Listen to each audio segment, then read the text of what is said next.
Welcome to NAPHN 20's Owners Roundtable, a conversation between owners, developers, and leaders to inform and engage owners, developers, and leaders in all things Passive House.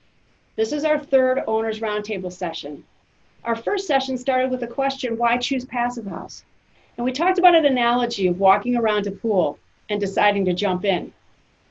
Our second session was about, okay, now that we're in the water, how do we get everybody else in and then go ahead and execute a Passive House project?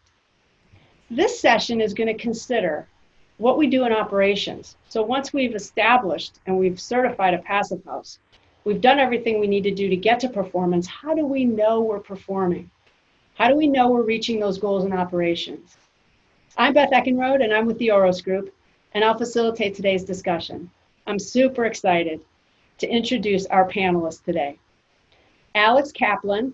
Alex is project manager at the Hudson Companies. Hudson is one of the leading residential developers in New York City. They focus on affordable, workforce, and multi-rate housing. Alex is responsible for all aspects of the development process on a wide variety of projects, including the acclaimed House at Cornell Tech. Welcome, Alex. Ryan Cassidy. Ryan is the Director of Sustainability and Construction for Riseboro Community Partnership, where he manages the design and construction of a robust, affordable housing pipeline. Ryan supervised the construction of the first multifamily affordable Passive House in New York City and is currently renovating existing buildings to the Passive House standard. Welcome, Ryan. Tom Shircliff. We're excited to have Tom in this conversation because his experience is really unique. Tom is considered a pioneer, and he co-founded a company called Intelligent Buildings, and they're considered a leader in commercial real estate, smart building consulting, and managed services. They've worked on billions of dollars of iconic new developments, and their active customers represent about 6 billion square feet of real estate. Welcome to the conversation, Tom. Tim McDonald. Tim is a registered architect and founding principal of Onion Flats. Onion Flats is a development design build collective centered in Philadelphia. Onion Flats has won many national and international awards, most recently in 2018. They won Green Building United's Groundbreaker Award. Tim, along with his partners, developed, designed, and built some of the first LEED Gold and Platinum projects in the country, and the first certified Passive House net zero energy capable project in Pennsylvania. Welcome, Tim. Thank you. And Emma Osmundsen. Emma's managing director of Exeter City Living Limited, which is a profit-for-purpose development company of Exeter City Council. Emma has been developing certified Passive House buildings for the last 12 years, many of them UK's firsts, including the first multi-residential Passive House development, the first Extra Care Older Persons Passive House Village, and the first Passive House Leisure Center. Welcome, Emma. Thank you. So thank you all for being here. And to jump right into this conversation around feedback loops and assessing performance in operations, I'd love to start with a question around what do you measure? What data do you consider to be important? Has that perspective of data changed for you over time? And when you think about tracking and measuring, how do you do that? Do you use smart building infrastructure? Is it mostly manual? And I'd love to start the question out with Alex Kaplan. Sure. Well, just speaking about the House at Cornell Tech, which is a great example of a very large-scale Passive House with a very engaged population. So it's all students, and they're all students of the Cornell Tech school. So from day one, we knew that they were going to be very interested in the data and want feedback because that's their whole lives. And we actually implemented a dashboard in the lobby that tracks all electricity and overall utility consumption. So the idea was always to have floor by floor competition. So we were always aggregating on a floor by floor basis. Since then, we've evolved a little bit more because we realized that even if you're a fairly astute person in the tech world, you might not understand what your utility consumption means relative to a non-passive house building. So we're still developing ways to improve that sort of feedback and dashboard and actually show what does your consumption mean relative to you. And Alex, do you find that it's created any sort of common language for students? Like, are they, do you think that they're having conversations about this? Are they engaged? Well, the thing to remember, right, about students is they're always money conscious. So a lower utility bill is top of mind. So it's funny because you might think, or our assumptions were they're going to be really engaged in the green part of the building, but actually they're engaged in the money saving part of the building, and that's led them to the green conversation. That's super interesting. I'd like to move to Ryan. How do you think about this question around data, Ryan?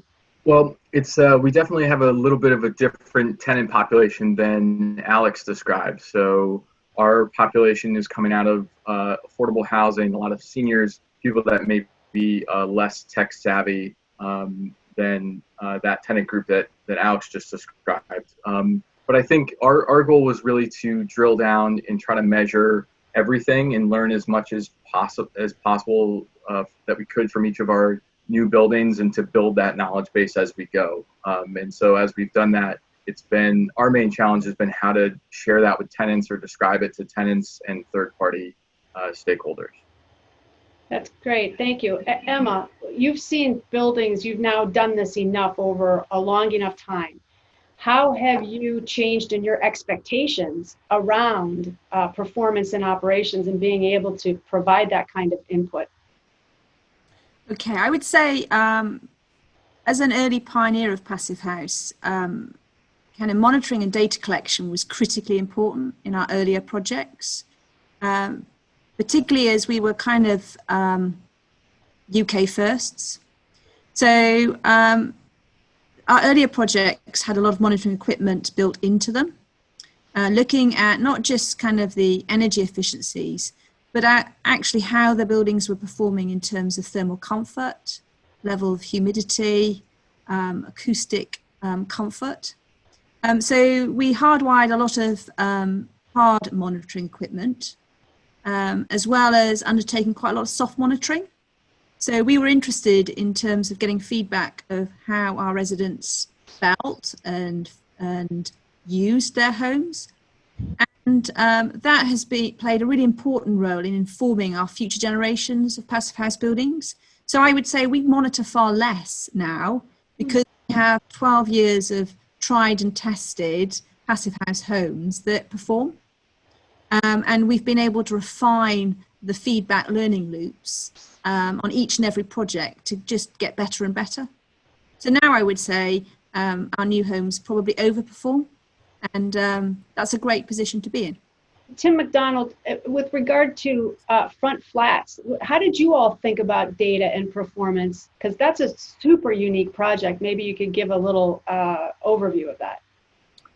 Yeah, so it's unique in the sense that we wrapped the entire building, the roof, the east, south, and west facades with hanging solar panels that function in a couple of ways. They not only make the building a net positive building. We don't exactly know that yet because it's not fully occupied. It's still relatively new.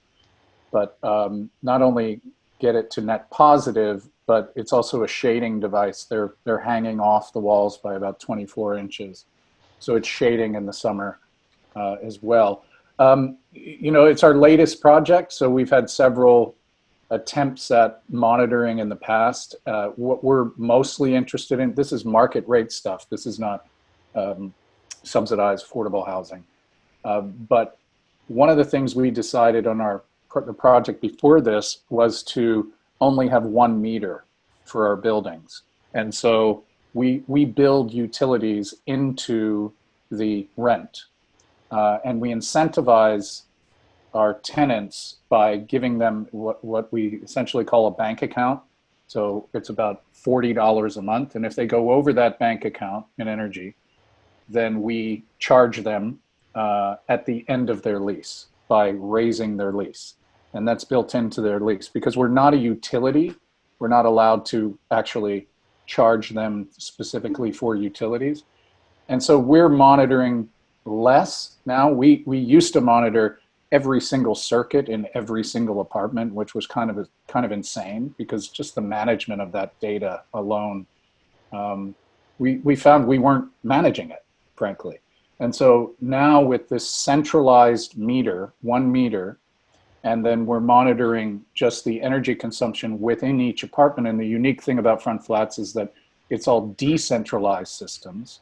So we're able to capture the majority of the energy per unit in a very, very simple way. So that's what Front Flats is about. It's really about saying, giving people an account that they work from, and then managing their usage by charging them more if they go over that. That's really interesting. It's an interesting solution to a problem that you want to align interests, but you have to figure out how to do that in a way that doesn't violate utility practices and laws. And so super creative. Tom, I saved you for last on this question because you have a really unique way of talking about what to measure in operations with your clients. And the whole idea around use cases and how you all think about that, I find is so interesting. I don't want to lead you on this question, but I think that's a really important piece to kind of make sure you wrap in because I think it's unique for this particular audience. So I'd love to have your answer on data. I appreciate that, and that builds off something that Tim said, that that he was measuring all these different things, and just to be direct, sometimes you say, so what? What is it accruing to? And you mentioned use cases. So ironically, even though we're a smart building services company, we typically start with a use case conversation, which is not about technology. What do we want to occur? What do we want to happen? And there's so much technology, we can make it so. Plus, it's easier to have the conversation in non-technical terms. So I also find it interesting, whether it's efficiency environment, sustainability environment, or smart building environment, people sometimes all of a sudden are searching for new key performance indicators that they didn't have before, whereas you would assume that almost every organization has existing organizational goals, and smart technology and even data really should be going towards that, not creating measurements you didn't have before. So, a lot of times the data, people can relax a little bit when they talk about technology and data and say, wait a minute, this is just going to go to supporting what I'm already trying to do. And we like to say faster and cheaper with less risk. Exactly. And so I'd like to kind of go around again on this one last question on this one piece that you raised, which is about goals, or what are you trying to accomplish? And so I want to go back to Alex. Alex, when you think about looking at your actual performance and the trended data, do you then look at it with the context of what you intended it to be or what the goal was to achieve? How do you guys compare that? How do you guys look at that?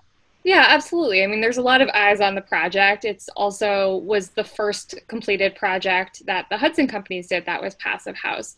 So we had looked at Passive House for a number of projects before Cornell Tech and never quite got there, as far as, well, how do we rationalize this? So for us, it was really important to track that against both portfolio standards of our non-Passive House buildings and the expectations and the models. And we were pleased with the results, with our energy savings throughout the building. And so it's actually dictated company policy. So we are, setting ourselves to achieve Passive House or Passive House-like standards on all of our new construction buildings going forward. And that was because you were able to look at the data from your traditional construction versus your Passive House, and you saw a significant amount of improvement that it drove your policy? Well, it's a number of factors. I think in New York City, the policy overall has evolved quite a bit, right? So a code building, when we were designing Cornell Tech, for example, is very different from a code building today. So it's almost like the rest of the city caught up to us in some regard, but at least we had the data there to further rationalize our company policy on Passive House. That's great. Ryan, from your standpoint, what do you compare to, or how do you think about goals in terms of performance? Well, I've already learned a little bit from some of the others today about how they've evolved in measurements. I think we started really simply with designs that didn't measure anything, and we just expected the buildings to perform because we had a really great architect, Chris Benedict, who guided us along that path. And now we're almost compelled, because as the city learns more and as more stakeholders learn more about Passive House, they're asking more questions. And I think it's a good point that's already been raised here about like getting sucked into these like data mines of, you know, operational goals that maybe we don't need to be in, especially if the expectation around the underwriting isn't, you know, if you're not underwriting to the full Passive House performance, then, you know, there's a lot of protection there in terms of risk about how your building performs. So our early buildings had no measurement whatsoever. We were just getting utility bills and paying them, and we were not underwritten to do anything special. So we just had a building that cash flowed really well. But now I find myself like having long conversations with government agencies about like what we're submetering and who's paying for what. And maybe those conversations are not as necessary as just producing a good building that's going to perform. And then you don't have to worry so much about all these different split incentives that might be driven from kind of middling buildings where you're not driving savings by, you know, 80%. You're trying to save 30% and then figure out who pays for what. So I think overall the goal is still for us to build a really great building, and then that just creates less risk for whomever takes that risk on. Beth, I think it's really important that that we monitor more than just energy consumption and performance in that regard. For us, comfort and the performance of the fabric are important, as is the occupant feedback. And I think you really need to consider that when you're looking at your monitoring strategy, because, you know, what is success? What is a successful project? For us, adopting Passive House was very much hinged upon our approach of building great homes for people to live in, or great spaces for people to work or occupy. So I think it's really important that when you're thinking about monitoring, you are mindful of what feedback you're seeking and how you're going to use that feedback. Because for us, the most compelling feedback that we have that actually wins the political support and has allowed us to really grow our portfolio is from our occupants. You know, when we have occupants that tell us, I love my home, 60% of our occupants haven't switched their heating on, for some of them for 12 years, that completely blows people's perception of what Passive House is about, and it gets them interested. And I think it's the strength of the occupier feedback that really is allowing us to have Passive House really catalyze into a much bigger movement. Thank you, Emma. Tim, do you have something to add to this conversation around, you know, targeting various types of data, different types of data? What is your building or your occupants? Do they require anything unique or distinctive? No, I was thinking about it from a different point and the value of the data and why I'm doing this. And I thought of 3 reasons, and it really depends on the project. So the first reason is totally selfish. I want to finally design and build a net zero energy building. I haven't done it yet. I still haven't quite gotten there. So it's really a challenge for myself, to be perfectly honest. The second reason is because this is market rate and not affordable housing, it really is a financial conversation because of the one utility versus 1 meter versus multiple meters where everybody's paying their own. So it's more of it's financial and communal, so that we all understand the value of energy consumption, because nobody talks about that in apartment buildings. And then the third reason is when we work with affordable housing developers. In fact, one of the first Passive House funded affordable housing projects in Pennsylvania, we were the Passive House consultants on, not the architects. And the developer, we were able to get the developer to look carefully at the utility allowances compare utility allowances of a typical apartment compared to that of a passive house apartment. And the thing about affordable housing is tenants are required to spend 30% of their income to go towards rent and utilities. Well, when the utilities go down, the rent goes up, the developer can actually borrow more money. And that's exactly what happened. The developer was able to, in that first project, borrow $1.3 million more money. And as he says, we didn't just put that in our pocket, we used it to build more housing. So the idea of linking utility reduction, radical utility reduction, and monitoring it to demonstrate it to an affordable housing agency means you build more affordable housing. Pretty great. It's a wonderful cycle that, that the fuel comes from the benefits of passive house. Exactly. And I want to dig a little deeper on that, but I want to finish off this question on data with Tom, because Tom, I think there's an opportunity. We talk a lot, you and I, on the idea of, the building scientists have gotten really, really great at driving building performance. The data scientists have gotten really, really great at mining data. But somehow there's this gap, there's this disconnect.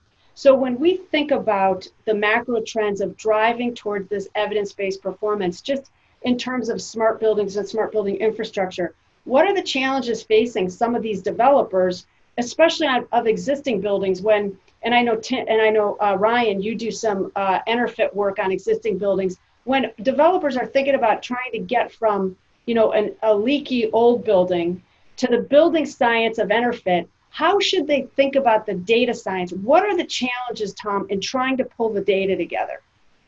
Yeah, this is going to sound a little off topic, but it's largely cultural and really almost a organizational workflow challenge, the way things have always been done. So as you indicated, the technology is there. First of all, almost all controls systems are digital, right? They're already high tech, their software, they connect to the internet and so forth. And there's just amazing, even in the past, 6 or 8 months, I've seen so many powerful analytics offerings and big data offerings. But this is the tree that falls in the forest and nobody heard it, right? If there's not a workflow associated with that, and there's not a sort of a culture of using technology when you talk about construction and property management, that's really the barrier. And we saw this, some years ago where everybody used to focus on the technology. What can it do? What can we get? Well, that was people like us on this call. And in the broader industry of design and present company excluded design and construction and property management, particularly the latter two, there wasn't a cultural or workflow associated with it. So it really has to be institutionalized and to be scalable and, no pun, but sustainable. It really needs to get into the cultural and workflow environment of real estate. That's great. Thank you. So Tim and Ryan, I want to start with, we'll start with Ryan first, but I want you guys to go a click deeper for me. And then Alex and Emma come in after that from your perspective. But I want you guys to go a click deeper on this question around government and funding bodies and the idea of how the information and the data could potentially expand investment. Like the more we can prove through data of what the performance can ultimately be, how much more potential is there for revenue, for funding to flow into some of these projects, and how do you think about that? Ryan, let's start with you. Sure. So, well, I've got a relatable story from the last 24 hours. So the city came to us on a project that we're seeking to close in the next few months, and it's a really tight closing environment here in New York. So not many projects are closing, and affordable housing is kind of in a very gray area right now in terms of funding. So the city actually came to us and said, well, why don't you guys, knowing our passive house background, and this is intended to be a large 160 unit passive house for seniors, why don't you guys take on the full role of utility payments, collect more rent, as Tim described in that utility allowance section, and and just take the risk. And that's a really progressive thing for a city agency to bring to us. In fact, it was a little, even for us, a little far out there. You know, they're asking us to take on a full utility risk of the building. And then the scary part about that for us as property managers, because we do manage the properties that we build, is now I have to control or understand the usage habits of my 160 seniors in that building, right? And I have to understand that there may be medical equipment, or people may be plugging in extra air conditioners or plugging in extra heaters in the winter because they're not comfortable. They're home more often because they're seniors. So I have full confidence in the passive house to perform from a heating and cooling perspective, but to take on the occupant loads is definitely a new set of risks. And so that's where utility allowances come in, and we know that if we take on that risk, it means, you know, X amount of income. And then we just have to balance that against, you know, all this other data that's out there about what occupancy and usage are in these types of buildings. So I think in New York City, we're moving into those types of conversations. I mean, this is an area that 3 years ago, even when we built our last passive house in design, no one would have ever suggested. And frankly, the agencies didn't understand, but they do understand it now. And I think we're having those conversations. So it's an interesting area because, you know, it has that policy angle to it. And it has sort of an equity angle too that we're concerned about as a social service agency. You know, who pays for what, who takes on the risk, and who brings in the reward. So we're in the middle of those conversations now with agencies, and I think they're likely to grow, you know, only more robust over time. So it's really an interesting example, so timely, Ryan. And I want to open up just a quick second for Tom, because I think what Tom's going to say is technology helps you manage risk. That one of the best ways to address the idea of risk management is through technology. Tom, you know, maybe you have a couple comments in that regard.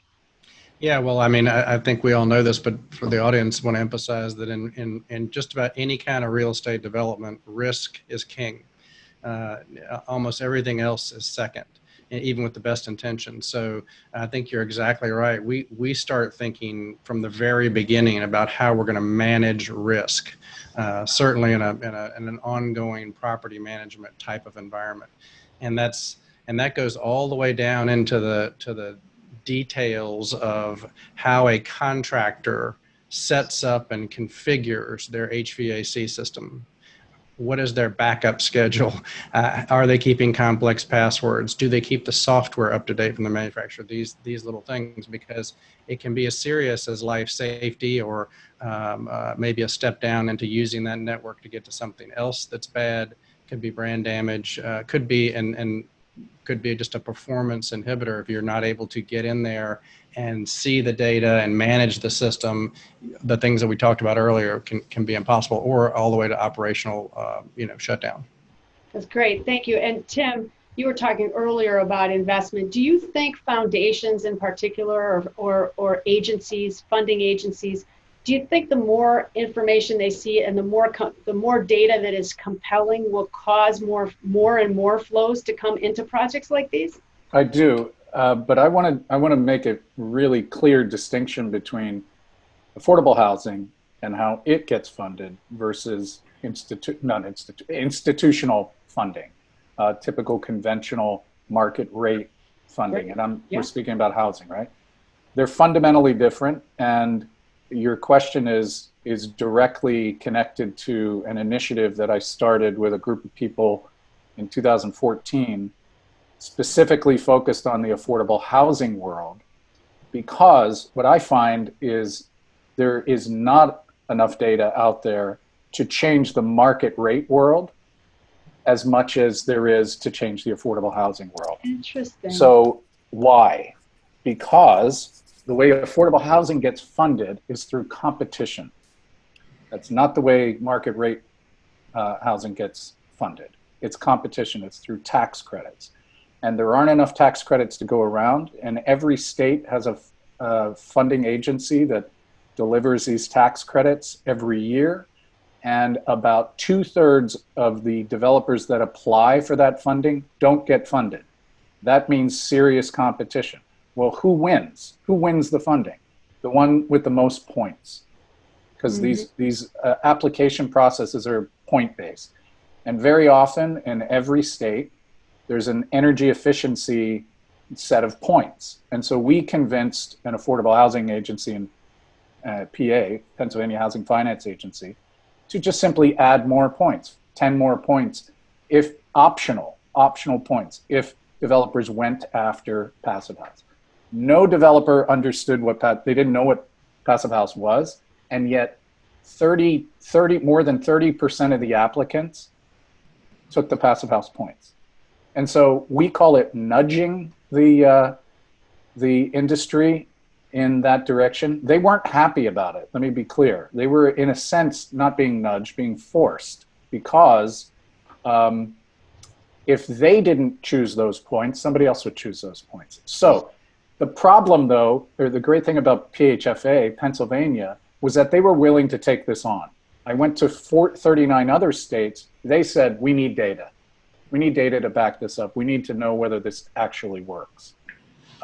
So that's where this collection of performance data is really essential now. After 4 or 5 years of Pennsylvania building like this, now all these other states are starting to do the same thing. Well, and it's interesting about PHFA, right? They started requiring best efforts in Passive House, and now they are requiring certification of Passive House.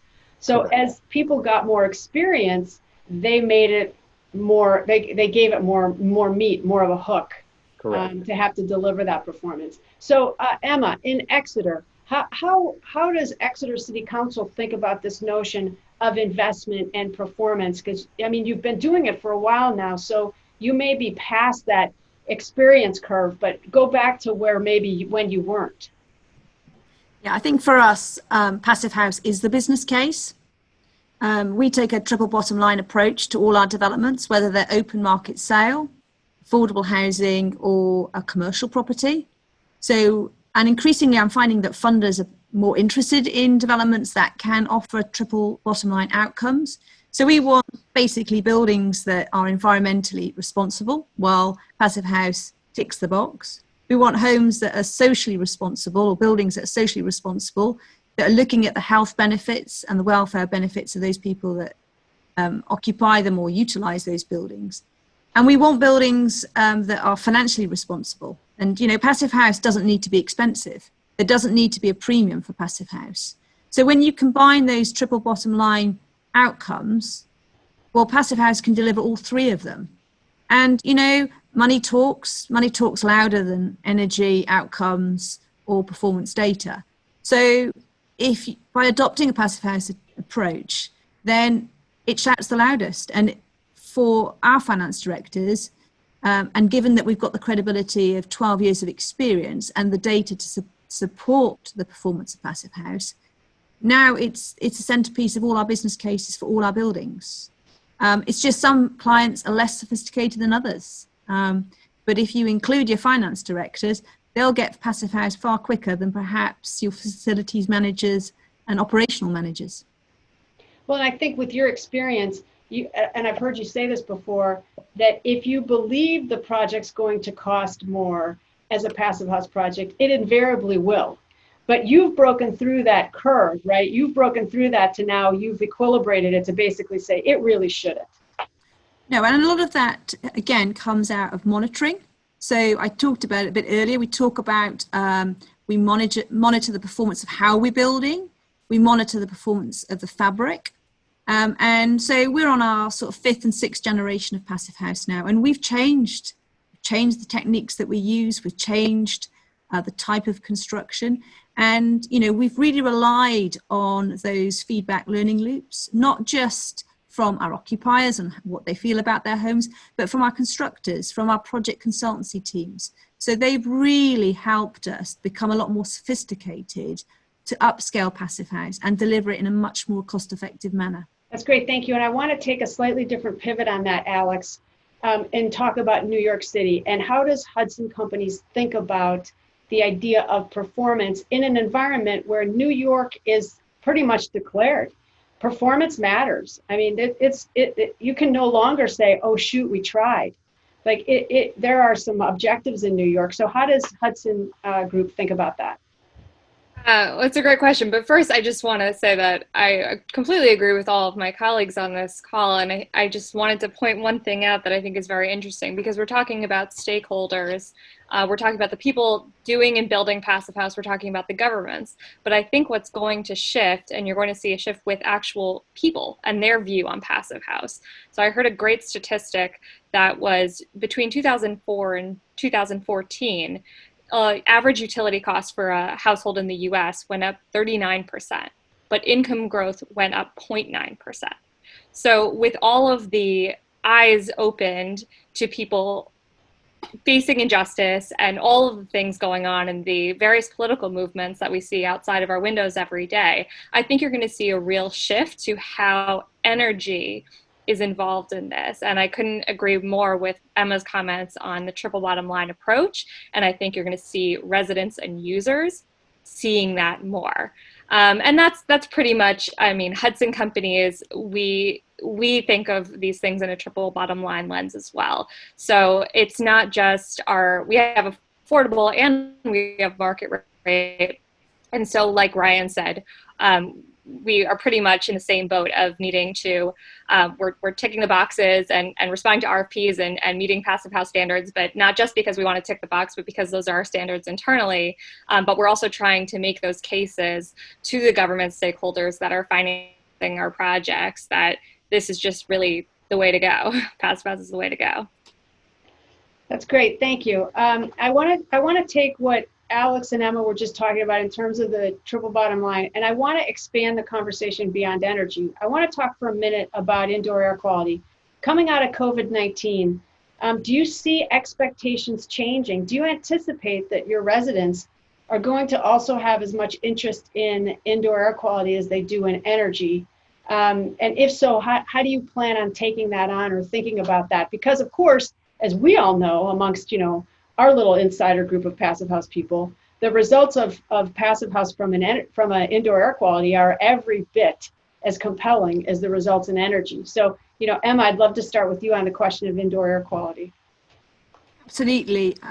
For us, the healthy building elements of Passive House are as important as the energy. Although, Passive House doesn't necessarily assume that you will be living in a healthy environment, but so there's other things that we can do to ensure that we do have a healthy indoor environment. But certainly, I think the lockdown in the UK has obviously forced a lot of people to spend an awful lot of time in their homes. So I think we're going to be seeing a change in terms of people's expectations and wishes with regard to the design of their homes. So they're going to be looking at greater outside space or balcony space, as well as having more fluid internal layout so that home working becomes more feasible, and that the environment that they are then spending, 90% plus of their time is much more conducive to their health and well-being. And when we look to sell our Passive House homes, we probably market more the health benefits of Passive House than we do the energy. And we find that consumers are far more likely to invest in their health and well-being than they are at energy, notwithstanding the fact that as we move to a decarbonised grid, then energy costs are likely to grow increasingly. What I'd also like to say is, and we didn't really pick on it earlier on, was one of the things that we like about Passive House is the way then in which it contributes towards the climatic resilience of our homes. And, that's got a direct relationship to the health and well-being of our occupants in terms of overheating. And again, because of the rigorous PHPP planning of our Passive House homes, then obviously there's criterion to prevent overheating. So I think our lockdown in the UK has coincided with some very hot conditions, which is unusual in the early part of the year for the UK. So I think people are looking at what Passive House can offer in terms of not just air quality, but also thermal comfort in summer as well as wintertime. That's great. Thank you. So Tim, when you think about your buildings, do you see any uptick in interest, especially coming out of this COVID-19 scenario? Do you see people talking more about how to get a confidence level? How do we gain more confidence that our systems are working for us, not against us? It's funny, this exact condition, COVID, showed up when we were half filled in our last project, the Front Flats project, 28 unit project. We only had 10 people in there. COVID hit, everything stopped. And for a month, nobody was allowed in there. And then we started thinking, you know what? We have never put out there the benefit of what an ERV does to a home. So we made a little video and we started to promote the project through ventilation only, through the ERV system only. And my brother, who's my partner, did a really great job of distinguishing between this form of ventilation versus the kind of recycled air ventilation that isn't ventilation that people talk about. And we rented within the next month 10 more units. And I can't say that it's I can't say that it's only that, because it's also a pretty cool building. But I think it had a major impact on people's interests. Yeah, it's interesting. I don't know if you all saw the article in Archinect that came out just a few weeks ago. It was on, the title was Hygiene Ventilation. Mm-hmm. And that is kind of where Passive House started. If you listen to Bronwyn talk at NEPHN about the history of Passive House, it started with this notion of we should never have to breathe the same air twice. There's 100% fresh air, and that's designed into Passive House. And the most interesting comment in this article, and then I want to turn it over, Ryan, for input from you on how this relates to your area. But one of the most compelling comments is, without necessarily being aligned to Passive House, and the article really had nothing to do with Passive House, the author went to great lengths to say, it's likely that only Passive House could deliver 100% fresh air or hygiene ventilation in a cost-effective way. That was basically the comment. And it was like, if you weren't in tune to it, you might have tripped right over it, because it was just buried in the article. So, you know, Tim or Ryan, when you think about your buildings and your constituents and your occupants, is this something that you think is going to become more and more important as you take on your next project? Yeah, although I'll say that we've always framed Passive House as just a better building method. And so that means, you know, in terms of both thermal comfort, occupant health, energy. So it's really a quality building system as much as it is an energy measure.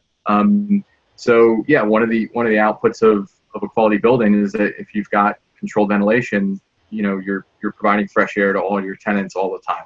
And that's a great thing that almost no other building, especially here in New York, can say. So in our current passive rehab project, so we're taking, not only are we taking existing buildings and making them into passive houses, we are keeping them occupied, and they're occupied at 95+%, and we're doing all of this with tenants in place.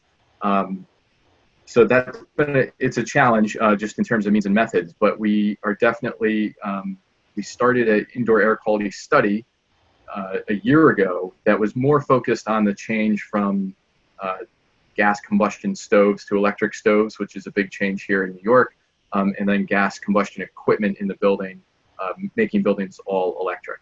So we've got all these sensors, indoor air quality sensors, that were more focused on VOCs and gases.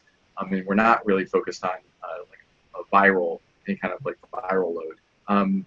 But it's something that we have been thinking about and talking about. And the real linkage here, I think, is ultimately showing that we've already shown that they're more energy efficient, but if we can show they're healthier, there becomes a huge lever into getting into healthcare funding streams and things like that. So if you can show that your tenants are healthier in these buildings, and they're tenants that are on Medicaid or Medicare, these are really powerful levers now that we can use to build more affordable housing and better affordable housing.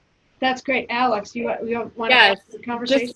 just to add to that, so we have a large international population at Cornell Tech, and I've heard from a couple residents who come from very dense, polluted cities in China that they've seen their asthma dramatically improve or go away entirely upon moving to the house at Cornell Tech, which was not an intended consequence necessarily, but is really interesting in terms of larger scale ramifications. So one of our buildings in design that's passive house is in the Bronx, which has one of the highest rates of asthma nationally.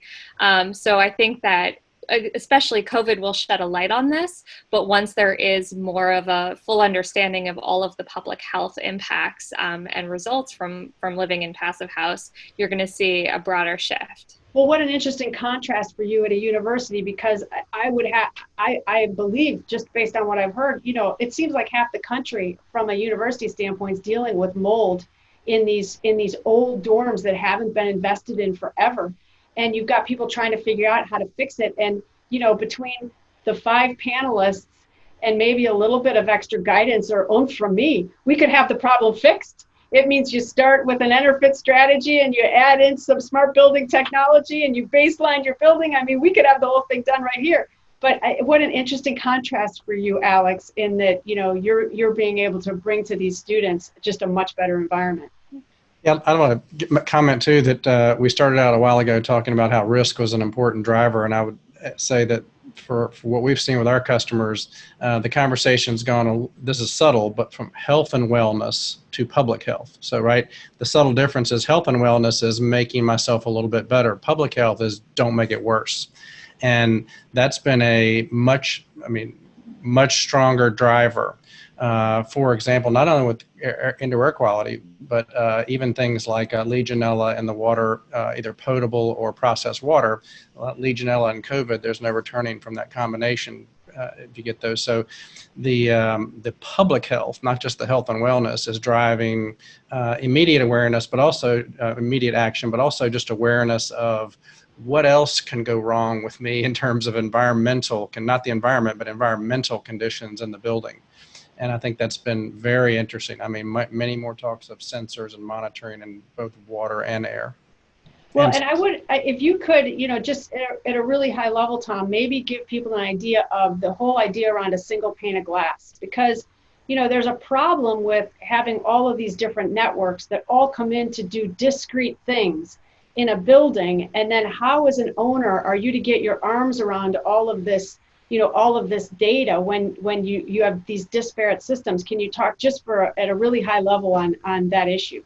Sure, and that's really gets a little bit back to this cultural and workflow thing that happens in actual buildings where people actually manage the buildings. And I think we've been a little bit unfair in the smart buildings world to the property and facility management community by just keep throwing in systems that have dashboards and monitors and screens and analytics, and it just keeps piling up. And really all they can do is set them to override and wait for complaints, right?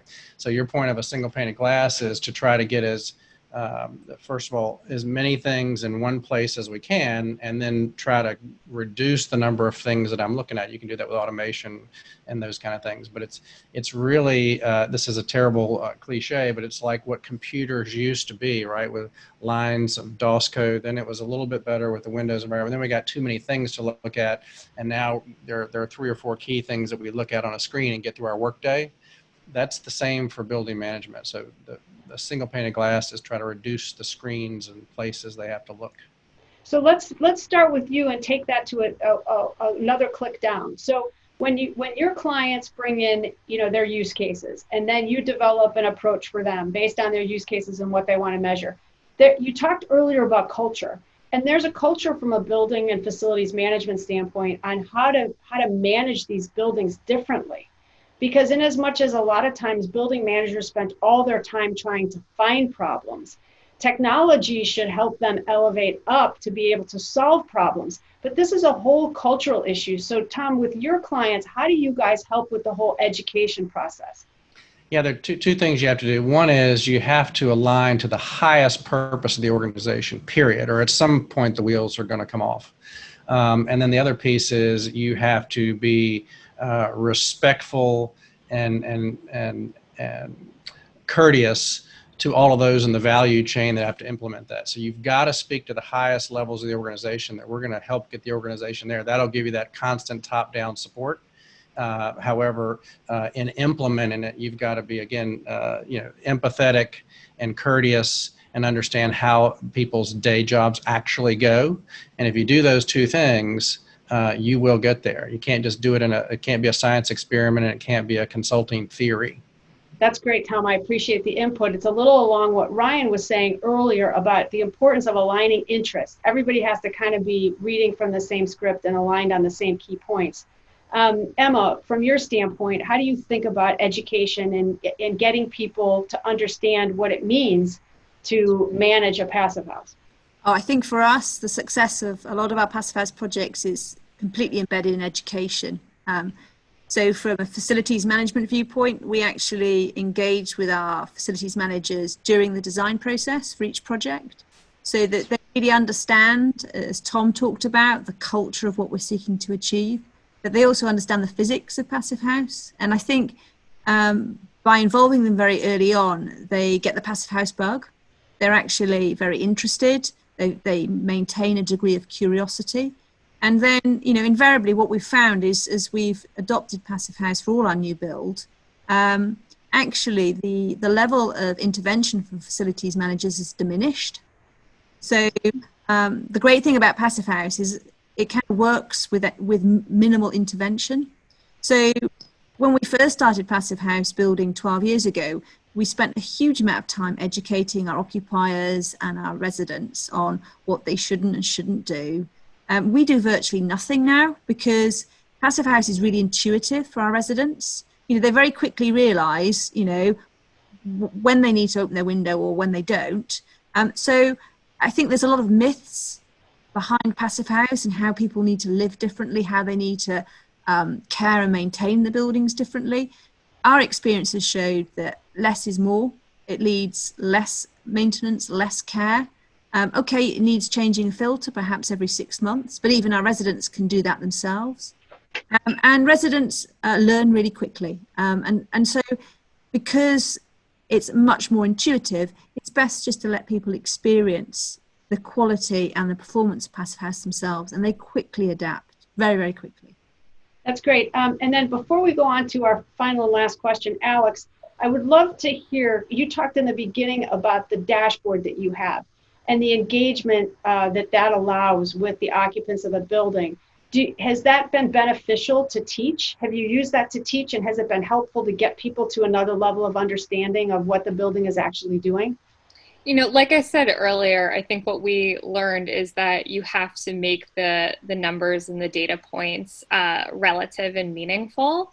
So I think that, it's been interesting for residents, but the meaning connection is maybe missing. So we're still trying to develop a way to show on your bill, that you get emailed to you, this is your utility bill this month, and this is what it would be in this building if it weren't passive house. So I think that data point really needs context in order to make sense to the resident. Yeah, that's exactly right. We find that too in everything that we do with our clients, that once you give them the context of what the data is, either from the standpoint of what it should be or how it compares to something else, it seems like it's more actionable and more understandable. So I think that's just an excellent point. So I want to go to our final question, and I'll start with Ryan. So given our conversation today, and whether it was something that maybe you picked up from someone else, or just a piece of advice that you have for building owners looking to get to these feedback loops and looking to get to real evidence-based performance, what advice do you have based on what you've experienced? Well, I would say, and I was reminded of this a few times today with some of the other points that my colleagues made, is that the real core of this is developing a passive house that works, and that passive house is inherently, if it's built correctly, is going to perform. So that we've heard today from, I think, nearly everyone that they're maybe doing less than they used to do now that they know how to build the passive house. So, making sure that the modeling is correct, and making sure that your built-in field is correct, remains the foundation of a good building, and data management of these really small loads should be easy, not difficult. And that's a hard conversation to have. Like I said before, I feel like I've gotten more pulled into details of data management more recently as the knowledge base has expanded. And so now you've got folks that maybe don't know much about Passive House are asking for lots of small data points. And I think it's important for the Passive House community to relay that this method of building is driving down your energy use in such a dramatic way that if you are off by 5 or 10%, it's not breaking your budget the way when you're off 5 or 10% on a standard building. So that's a piece of knowledge I think that has come over the last 10 years of having lots of data points and lots of questions, but really keeping it centered in making sure we're building the best building we can build in the field, and knowing that if we do that, it is going to perform because we've got all these great cases out there that have been active for quite a while now. Great point. And I want to switch to Tim, and I want to give you a chance to give your advice, but I want to pivot off of something Tim said and get your comment on the idea of doing less monitoring. And I'm wondering if, because Passive House is now so proven on energy, and at least in the areas like where you all are and people are aware, maybe less monitoring is required, but we still have so much of the country that doesn't understand the energy benefits of Passive House. I'm wondering if that's still going to be required in areas where they're still trying to prove its relevance and value. And then my second piece is, could IAQ take us back to indoor air quality monitoring to prove once again, the value of Passive House to deliver indoor air quality? And Tim, I think with the PHFA and other things that you do, you're kind of the point of the spear on some of these conversations. So how do you feel about where monitoring is and where it might go in our areas and in other areas? I guess in general, I would say what I've found in trying to get either individual developers or housing finance agencies or clients to take on Passive House is to treat it unlike what a lot of early Passive House people did, which was they talked about how big the walls are, how unique everything is. I do the exact opposite. I say how simple it is. I demonstrate by showing them, look, you run right now, your ducts, they go all the way to the walls because your walls are cold. You don't have to do that in this apartment. The ducts stop at the corridor. And I could give you 10 examples, but the point is, it's all about demystifying Passive House for me. And therefore, it's all about demystifying this idea of monitoring, because people see, just like they see triple pane windows, oh, that's an addition to my budget.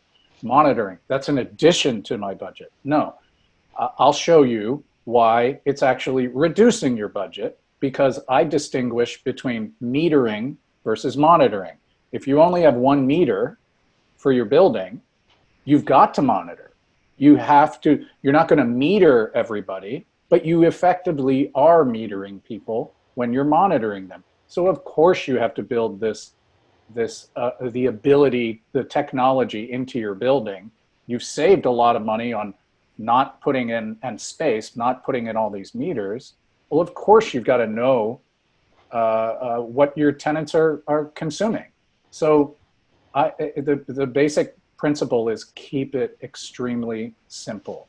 That's great. That's great. And does that then form the foundation of your advice? So absolutely, when you're talking to other developers, it's about keeping it simple.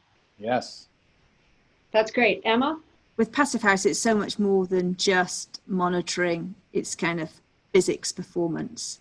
And I would urge clients or potential clients to think about Passive House way beyond energy consumption and look towards its comfort and performance. And so I think, you need to be mindful about the performance of the fabric, because I think there's a lot of learning to be done there. And to really invest in client feedback, occupant feedback, because actually the occupant feedback will be so compelling, because they'll tell you that their energy bills low or zero. They'll tell you about the health benefits that come with living in a passive house home. So, so I would say, yes, minimize the amount of monitoring equipment that you have. The more sophisticated you become in terms of your bigger portfolio, you will eradicate it because, you know, it's a tried and tested standard. You know, the Passive House Institute spent, you know, 30 years developing, tweaking, refining, fine-tuning. So all the hard work's been done. You just need to have confidence and faith that this is a standard that is tried and tested and will work for you. And it won't disappoint. That's great. Thank you, Emma. Tom, any final advice?